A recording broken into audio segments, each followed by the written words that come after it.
দেশের মারে Hyundai bug এই দেশের ভিতরে চুরি করে খামো বিএমপিরে ভালোবাসা ভর্তিছি আর আজকে বিএমপি আমগো বুটির ভিতরে আঙ্গুল দিছে বিএমপির মারে যদি দাঁড়াত বিএমপিরে ভর্তিছি আমরা বিএমপিরে ভর্তি আইকা আরে আমরা অত কথা কম কর বিএমপিরে ভর্তিছি আমরা।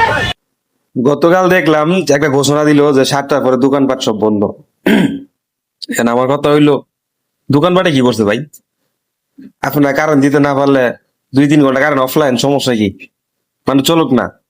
মানুষের যে বাজারে যে দোকানগুলো আছে তারা তো শুরু বেচা কিনা করি সন্ধ্যা থেকে রাত 6টা বিকাল 6টা থেকে 9টা পর্যন্ত বেচা কিনা করে। এই সময় যদি তারা বন্ধ করে তাহলে তারা চলবো কি করে? তাদের ফ্যামিলি চলবো কি করে ভাই? কোন চলবো কি করে?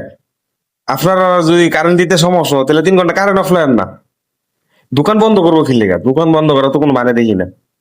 কারেন্ট অফলাইন তাহলে তো আপনার সমস্যা সমাধান হয়ে যায়। দোকান কি লেগে বন্ধ রাখবে? আমার এটা বুঝে আসে না ভাই।